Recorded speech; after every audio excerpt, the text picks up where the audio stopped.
Hi అండి, welcome to my channel series ideas one vlog. ఈ వ్లాగ్లో గణేషుని ఉత్సవాలు 3వ రోజు జరుపుకుంటున్నాం కదా. ముందుగా ఈరోజు నేను బొబ్బట్లని తయారు చేశాను ప్రసాదం లాగా. ముందుగా నేను శనగపప్పు 1 అవర్ నానబెట్టేసుకున్నాక విజిల్స్ అనేది పెట్టేశాను, ఒక 3 విజిల్స్. అది విజిల్స్ వచ్చే వరకు నేను గోధుమ పిండి అనేది కలిపేసి పెట్టుకున్నాను.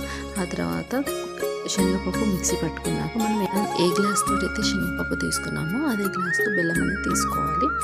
ఆ తర్వాత అందులో శనగపప్పు కూడా కలిపేసుకొని పెట్టుకోవాలి. ఆ తర్వాత ఇలా కొద్దిగా గోధుమ పిండి అనేది తీసుకున్నాక అందులో ఆ మిశ్రమాన్ని కొద్దిగా పెట్టేసుకొని ఇలా ప్రెస్ చేసుకోవాలి. ఆ తర్వాత పెనం పెట్టుకొని వేడయ్యాక ఇలా మనం గోల్డెన్ బ్రౌన్ వచ్చేలా ఫ్రై చేసుకోవాలి.